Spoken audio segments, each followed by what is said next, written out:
Bonjour et bienvenue à tout le monde dans cette nouvelle vidéo. Aujourd'hui, on va parler de l'épisode pilote de Doctor Who. Un épisode qui n'a donc jamais été diffusé à la télé. Pour ceux qui ne le savent pas, le premier épisode de Doctor Who sort le 23 novembre 1963. Cet épisode, intitulé An Unearthly Child, est le premier d'un arc qu'on appellera An Unearthly Child aussi, mais on n'est pas vraiment sûr que ce soit vraiment le nom de l'arc de base. On l'appelle juste comme ça parce qu'en fait on n'a plus le nom exact. Mais, le saviez-vous, cet épisode aurait pu être bien différent. En effet, les créateurs de la série avaient fait un pilote que la BBC n'a pas vraiment aimé, elle l'a trouvé mou, lent, chiant, bref ils doivent tout refaire, ce qui est du jamais vu pour l'époque, refaire un pilote c'est inédit. Du coup ils ont fait quelques modifications dont certaines qui changent juste toute la mythologie de Doctor Who, rien que ça. Et au final il sort donc le 23 novembre 1963, sauf que l'épisode ne fit pratiquement aucune audience étant donné que la mort de JFK prenait toutes les antennes, ce qui est une raison assez compréhensible. Du coup, exceptionnellement, l'épisode est ressorti le lendemain,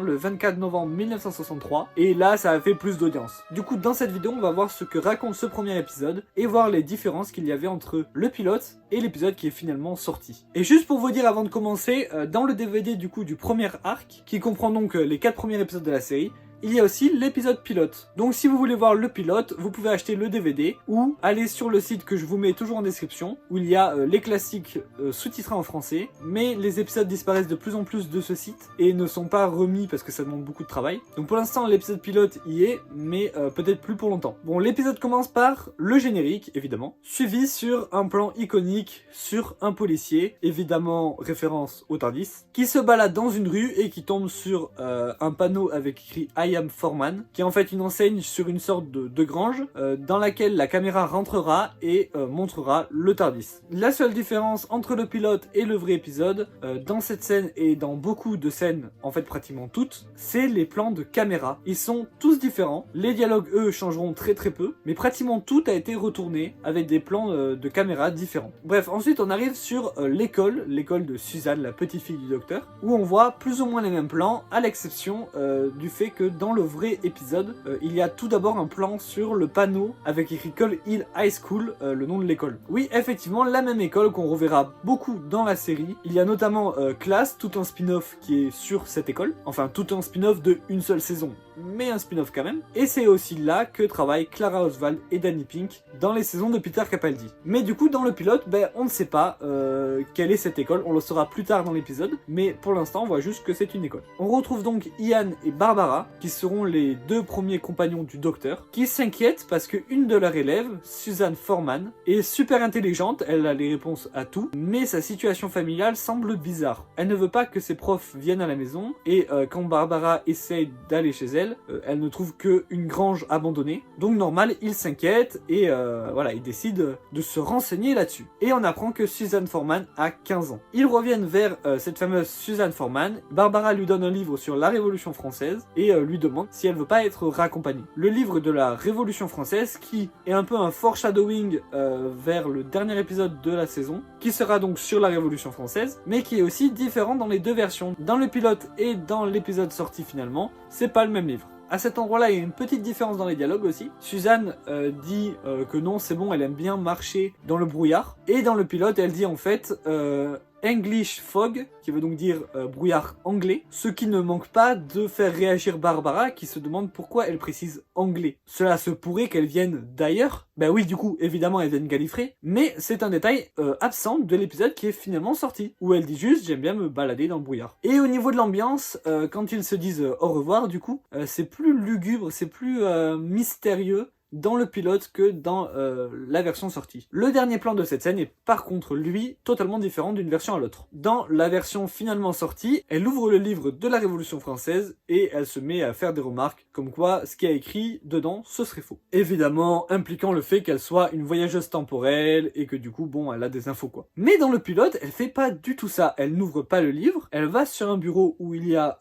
une feuille et de l'encre. Elle prend l'encre, elle fait des dessins chelous sur la feuille, elle plie la feuille et ça fait un dessin comme le test de Rorschach. le test que les psys font souvent dans les fictions. Elle fait ça, regarde sa feuille et prend peur et s'en va. Je n'ai aucune idée de ce que cette scène représente. Peut-être que la BBC se disait que les spectateurs seraient un peu perdus. C'est le cas, donc ils ont bien fait de la changer. Dans la scène suivante, on retrouve Ian et Barbara dans une voiture juste devant le garage, attendant l'arrivée de Suzanne pour découvrir ce qui se trame là-dedans. Et du coup, en attendant, ils se remémorent les moments bizarres qu'ils ont vécu en classe avec elle. Des moments où elle ne savait pas des choses très simples, mais très culturelles, normales, vu qu'elle ne vient pas de cette planète, mais qui ne manquent pas de les troubler, étant donné qu'elle sait des choses très compliquées, mais pas ça que même des élèves de CP pourraient résoudre. Bref, cette scène, il n'y a aucun changement en fait, pratiquement, à part quelques plans du coup.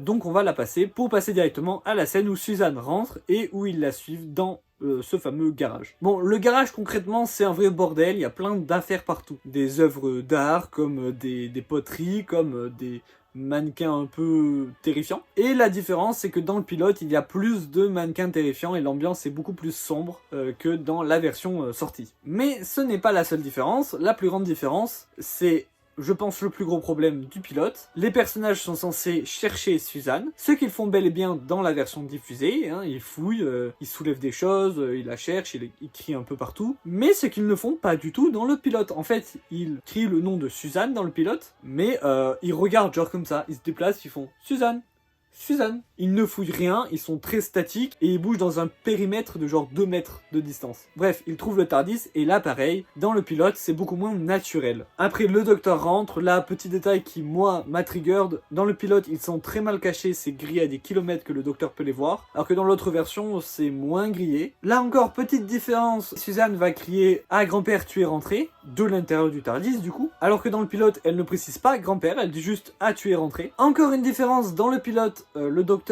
entrouvre le TARDIS avant de tomber sur les deux intrus. Du coup, on peut entendre de la musique que Suzanne écoutait à l'école, alors que dans la version finalement diffusée, il n'entrouvre pas le TARDIS, il les entend avant et juste se retourne du coup. Du coup, les deux professeurs s'expliquent, et ils expliquent, ouais, on est professeur, on a perdu une de nos élèves dans ce bric-à-brac. Et là, le docteur dans le pilote leur demande directement qu'est-ce qu'ils font là, pourquoi ils espionnaient Suzanne, alors que dans le vrai, il fait ça aussi, mais avant, il est soulagé de savoir que ce ne sont pas des policiers, et juste des professeurs. Sûrement parce que sinon, il aurait eu beaucoup plus de problèmes. Bon, là, il parle, hein, le docteur essaye de les faire partir, en fait, tout simplement. Et là, pareil, hein, dans le pilote, il reste statique, tous les trois, et il parle. Dans la version diffusée, le docteur, il se balade, il touche des affaires, il se retourne, il dit « Oh, partez !» Enfin bref, de l'acting. Et là, Suzanne ouvre la porte du TARDIS, et là, c'est l'inverse. Dans le pilote, elle dit « Grand-père, qu'est-ce que tu fais dehors ?» alors que dans la vraie version, elle dit juste « Qu'est-ce que tu fais dehors ?» Bref, tout ce beau monde rentre dans le TARDIS, et là, majeure différence, dans la version finalement diffusée, le TARDIS, c'est vu de l'extérieur, c'est une porte, et dedans c'est tout noir, on voit pas ce qu'il y a dedans. Pareil, quand on est à l'intérieur, on voit pas l'extérieur, c'est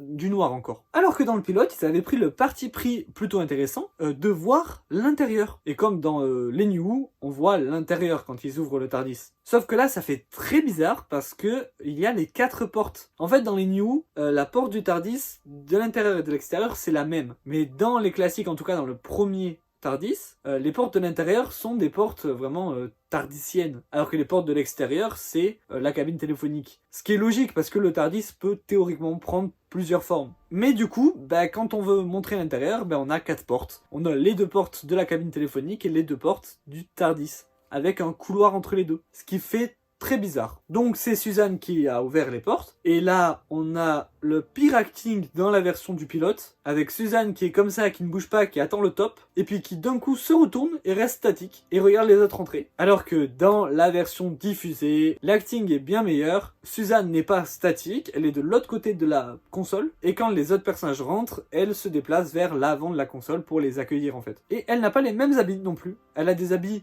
plutôt futuriste dans le pilote et de lycéenne normale de l'époque dans la version diffusée. Ce qui a du sens avec la plus grande modification qu'on va voir dans quelques secondes. Le docteur gronde Suzanne dans le pilote seulement, dans l'autre il lui demande juste de fermer la porte, ce qu'il ne fait pas d'ailleurs dans le pilote, du coup la porte se referme tout seul dans le pilote. Et là il y a une perche dans le plan, dans le pilote évidemment, c'est un peu abusé, et c'est vraiment ce qui est dommage avec ce pilote je trouve. Bon, dans la version diffusée il essaye d'expliquer un peu le TARDIS, le fonctionnement, en prenant l'exemple d'une télé, ce qui est vraiment pas con, mais il le fait pas du tout dans le pilote. Dans le pilote, il trouve les humains de toute façon trop cons pour essayer de leur expliquer. Ce qui correspond assez à la mentalité du docteur en soi, surtout dans cet épisode où il les considère vraiment comme des enfants. Et là, dans la version diffusée du premier épisode, il y a un détail que je trouve plutôt intéressant.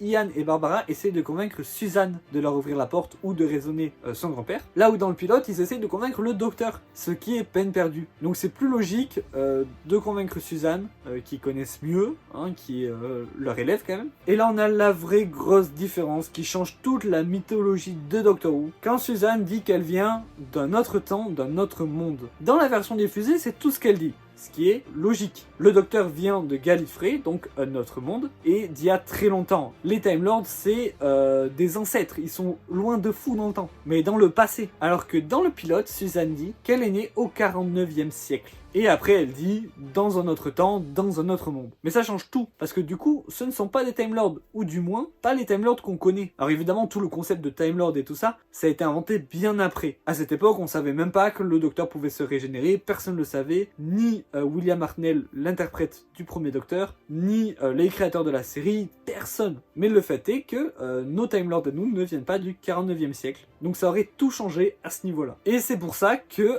Suzanne a des habits plus futuristes dans la version du pilote, parce qu'elle vient du futur, tout simplement. Et là, elle nous dit dans les deux versions, hein, c'est important de préciser ça, parce que j'ai vu sur internet que ce n'était que dans le pilote, non, c'est bien dans les deux versions, que c'est Suzanne qui a inventé l'acronyme TARDIS à partir des initiales de Time and Relative Dimension in Space. Ce qui, venant des Time Lords, m'étonnerait beaucoup. C'est plutôt le rôle de Rassilon et d'Omega de nommer ce genre de truc. Ou alors c'est peut-être juste que les créateurs de la série n'avaient pas prévu d'en faire toute une espèce et que, des deux individus, ça pourrait très bien être Suzanne et pas le docteur qui a trouvé le nom du TARDIS. Donc ils expliquent qu'ils viennent d'une autre civilisation, hein. Ça reste dans les deux versions. Qu'ils sont exilés de cette civilisation, on sait pas pourquoi, on le saura plus tard, ils ont juste volé le TARDIS en fait. Là, le docteur dit quelque chose que c'est totalement son genre de dire, que avant même que les humains n'aient maîtrisé la roue, son peuple avait déjà classé le voyage spatial à un jeu d'enfant. Il décolle, et là, c'est le drame. Dans la version diffusée, tout va bien, c'est le son du TARDIS normal, hein, qu'on a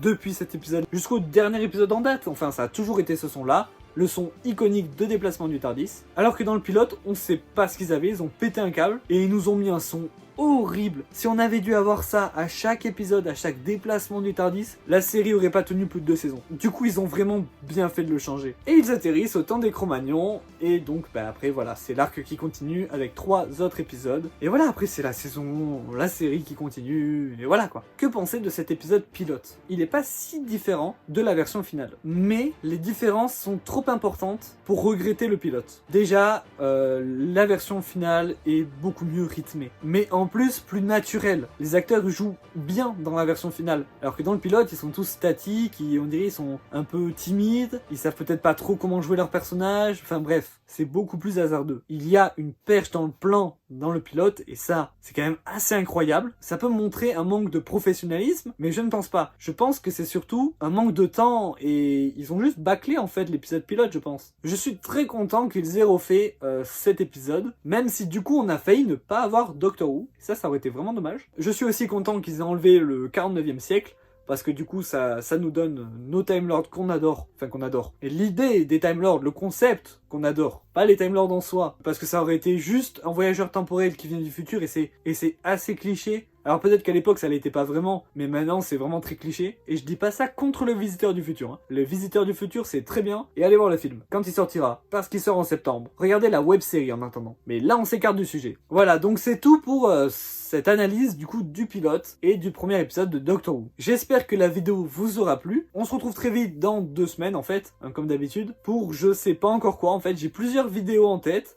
Je sais pas laquelle sortira dans 2 semaines, mais sachez qu'on a beaucoup parlé des classiques jusqu'à présent, donc je vais essayer de parler un peu des New Who, des premières saisons et tout ça, voilà, pour que tout le monde ait des choses à regarder. Et je pense que le 14e Docteur va pas tarder à être annoncé, donc il y aura évidemment une vidéo, mais ça sera un hors-série évidemment, ça ne comptera pas comme vidéo toutes les 2 semaines, ça sera une breaking news le jour même de l'annonce. En tout cas, jusqu'à là, je vous dis à la prochaine, salut tout le monde!